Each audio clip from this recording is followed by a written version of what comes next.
¿Cómo ves a Dios? ¿Cómo vemos a Dios? Es una pregunta importante sabiendo que no es visible nuestro Dios. Pero estas semanas que, como en el video anterior comentaba Antoine, que hemos vivido pues unos tiempos difíciles, yo me preguntaba, ¿cómo es que yo veo a Dios? Y bueno, en una estadística en internet encontré que muchos ven a Dios como un dictador, como un hippie amoroso y como un juez. Y yo saqué de esas tres variables del cómo te sientes tú al estar frente a un Dios conforme tú lo ves.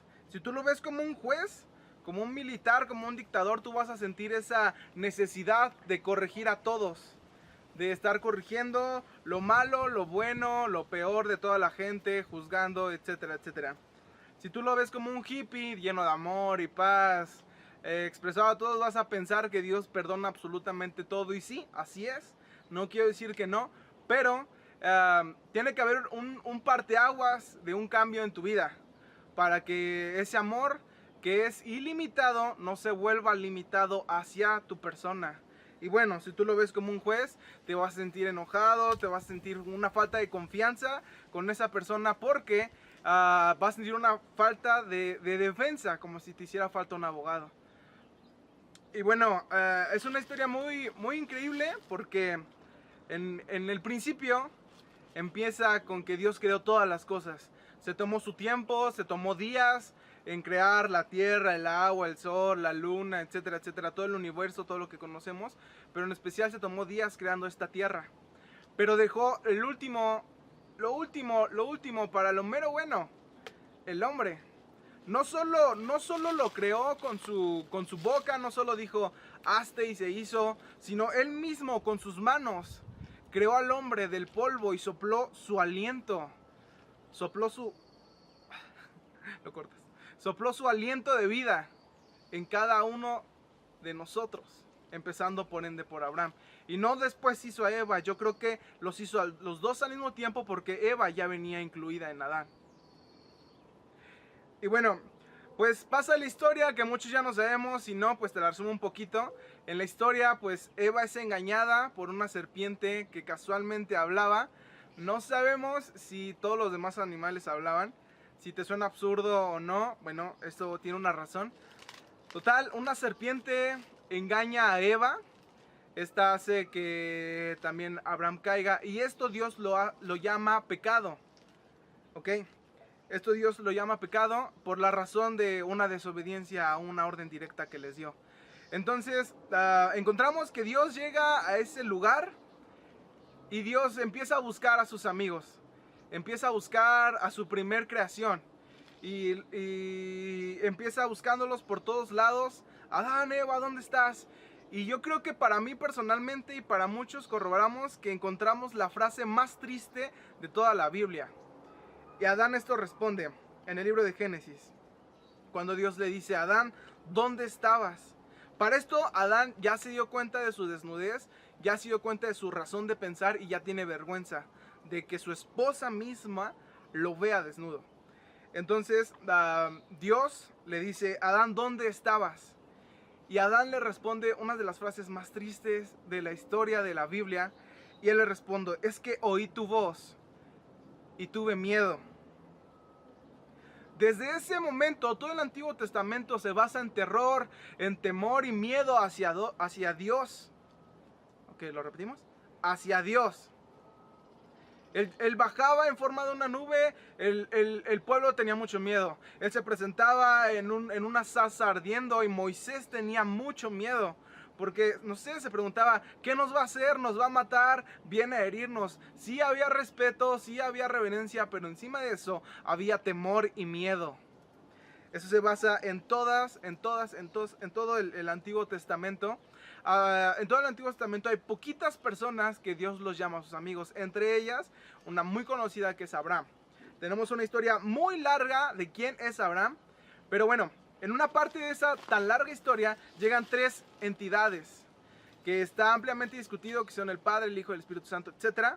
Llegan a tener una plática y Abraham les dice, oigan, vénganse a comer. los pasa a comer a su casa, les sirve la mesa, les sirve sus frijolitos, el arroz, las milanesas, las tortillas, el agua de Jamaica, les sirve todo.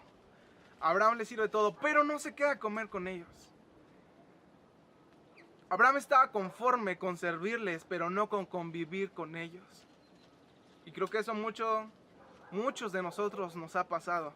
Nos conformamos con servir, con Dios utilízame, pero no con convivir con Él. Y bueno, un teólogo dice que Abraham dejó la mesa, porque dice la Biblia que sirvió la mesa, estaba presente en la mesa, pero luego se fue. Dice un teólogo que dejó la mesa porque él se conformaba con servir la mesa, pero como les digo, no quedarse a comer con ellos tres. Y bueno, pasamos a un lapso de la Biblia más contemporáneo, por así decirlo. En el Nuevo Testamento, en Mateo 14, Jesús acababa de hacer un milagro infinito de provisión de comida. Eran muchas personas, era la hora de comer y con panes y unos peces, unas ricas mojarras, empieza a sacar mucho, infinitamente. Al final del día pues terminan agotados, tienen que ir a cruzar a un nuevo lugar para seguir con su misión del evangelio.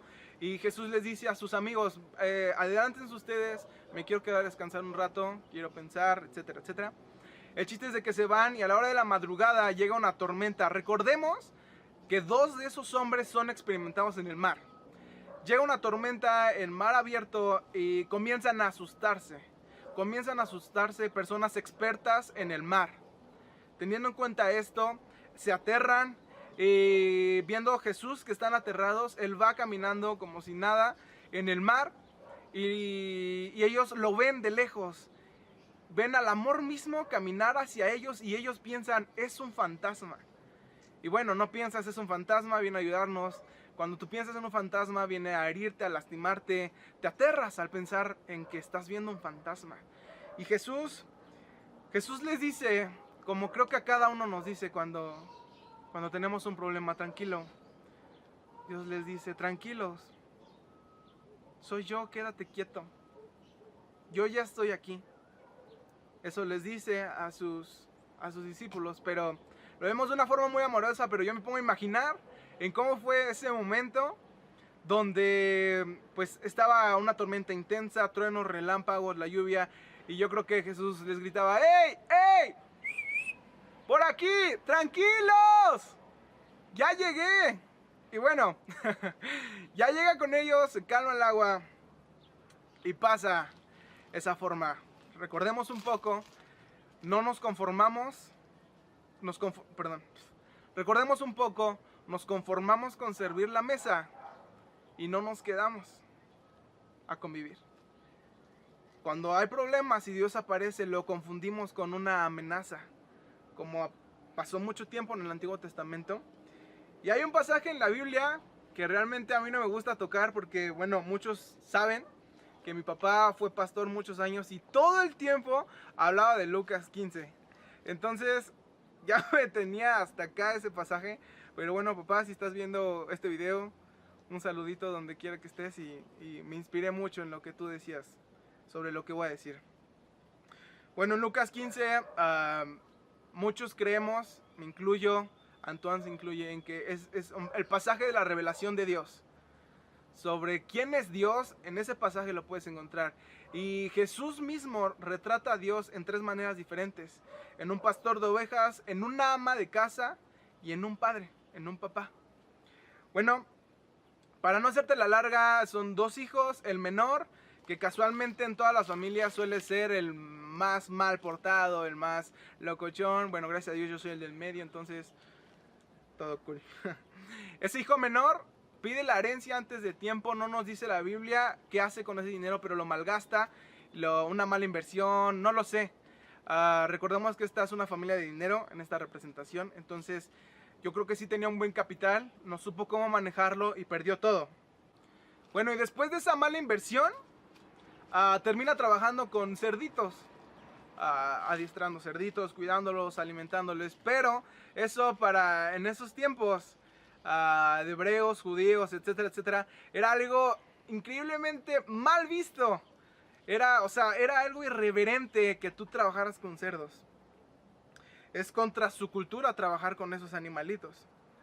Pero dice la Biblia que era tantísima su hambre que se le antojaba su comida. Se le antojaba la comida que él le daba a los cerdos. Y bueno, nos da aquí una pauta sobre todos los que nos hemos sentido así. Porque él comienza a pensar, la regué, pequé contra mi papá. Recordemos que no solo pecado es contra Dios, sino contra nuestras autoridades. Obviamente pecas directamente contra Dios, pero sabía que entre ese pecado, Dios con él, estaba su papá. Y él comienza a pensar pues que no tiene un propósito. Él comienza a decir, la regué, pequé contra mi papá, ya no sé qué hacer. Y él veía a lo lejos que los trabajadores de sus papás, supongo que tenía esposa o algo así, sí tenían comida y tenían muchísimo mejor comida. Sus trabajadores, no sus hijos. Y él comenzó a pensar, en la Biblia retrata que él dice, ¿y si mi papá me recibe como un trabajador? Y yo creo que es increíble cómo una sangre de tu familia no puede pensar, ¿y si me perdona y me regresa a ser su hijo? Él piensa, voy a llenar una solicitud de empleo y voy a ver si me acepta.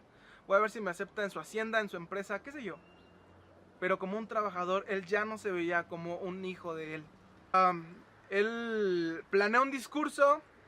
Tiempo después, yo creo que planeó ponerse en forma, ponerse ropa adecuada para ir a una entrevista de trabajo. No lo sé. El chiste es de que él se va acercando a la casa de su familia. Y dice la Biblia que su papá lo vio de lejos. Lo vio de lejos y se emociona tanto que empieza a correr. Un paréntesis en esto, en esos tiempos los hombres utilizaban túnica. Si no sabes qué es una túnica, básicamente es como un camisón larguísimo. Entonces la gente de ese tiempo no corría, porque todo se mueve. Entonces un hombre no podía correr en esos tiempos, pero a él no le importa la vergüenza que debe de pasar, porque nadie quiere ver eso. Pero bueno, no le importa la vergüenza, él corre hacia su hijo. Tú puedes notar en esa historia su desesperación por volver a encontrar a su hijo, que él corre, lo toma, lo abraza, y vemos que su hijo empieza a dar su discurso. Papá, perdón, la regué, recíbeme. Y su papá le dice, cállate, cállate, no digas más. Y le empieza a ordenar a sus trabajadores, traigan sandalias nuevas. Dice la Biblia que le empieza a indicar a sus trabajadores que le traigan ropa, sandalias, anillos, que era un símbolo de autoridad en esos tiempos, y preparen comida. Él dijo que preparan a un becerro gordo, supongo que para hacer, no sé, algún banquete en especial, porque su hijo perdido regresó. Él retrata esta frase, mi hijo estaba perdido y ahora ha regresado y lo he encontrado. Para que tú puedas decir encontré algo es porque lo estabas buscando. Y yo creo que ese papá estaba buscando el momento de encontrarse otra vez con su hijo y lo obtuvo. Lo que a mí me atrae mucho de esta historia es de que muchas veces nos vemos solamente como siervos y no como hijos. Y yo sé que además de siervos, Dios quiere hijos. Dios ya no quiere más siervos, porque nos aferramos a Dios, úsame, Dios quiero ser de la alabanza, Dios quiero ser un predicador, quiero ser pastor, úsame, úsame, úsame. Pero Dios te dice, no quiero usarte. Se usan a las cosas, no se usan a las personas. Yo quiero que tú seas mi hijo. Y ese padre te quiere de vuelta en su mesa. Te prepara una comida para cuando regresas. No regresas a juzgarte. ¿Y por qué lo hiciste? ¿Por qué esto? ¿Por qué el otro? Él te dice, no, quédate conmigo. Te quiero restaurar. Creo que Dios, en su inmenso pensamiento, puedo deducir que Él te dice, prefiero pasar el dolor de restaurarte que el dolor de perderte. Y bueno, creo que una cosa más grave del pecado no es del que pequé, Dios se enoja conmigo, malas vibras, no sé qué pienses. Pero yo pienso que este pasaje como revelación de Dios como un papá es porque el pecado cambia de forma al ver a un Dios, cambia de forma de cómo ves tú a Dios. Ya no ves a Dios como un papá amoroso, sino como que alguien te va a corregir. Tú pecas, corres, Dios te dice, ¿dónde estás? Y tú le respondes, tengo miedo, no te quiero ver, aléjate, aléjate, aléjate. Pero Dios dice, no, yo te puedo restaurar, yo te puedo perdonar. No puedo perdonar a quien se me dé la gana. Dios te puede perdonar hoy. Te lo digo por experiencia. Creo que los de este equipo, que hasta el momento somos dos, Antoine, yo, nuestros amigos cercanos, te podemos decir por experiencia propia que no es la perdición. Así hayas robado el dinero de 1 kilo de tortillas, lo digo porque niños de 7, 8 años nos han dicho, oye, yo veo tus videos, me encantan. Digo, tenemos hasta el último 1200 vistas, gracias a Dios, pero no sé cuántos de ellos son niños. Y también así hayas herido a una persona, no hablo psicológicamente, así la hayas matado, así te hayan violado, así tú hayas violado, así tú hayas perdido tu virginidad, así tú hayas robado, lo que tú quieras, Dios te puede restaurar, te lo digo por experiencia propia. Cuesta mucho trabajo, duele, pero creo que Dios prefiere de pasar el dolor de restaurarte que de perderte, porque es muy diferente.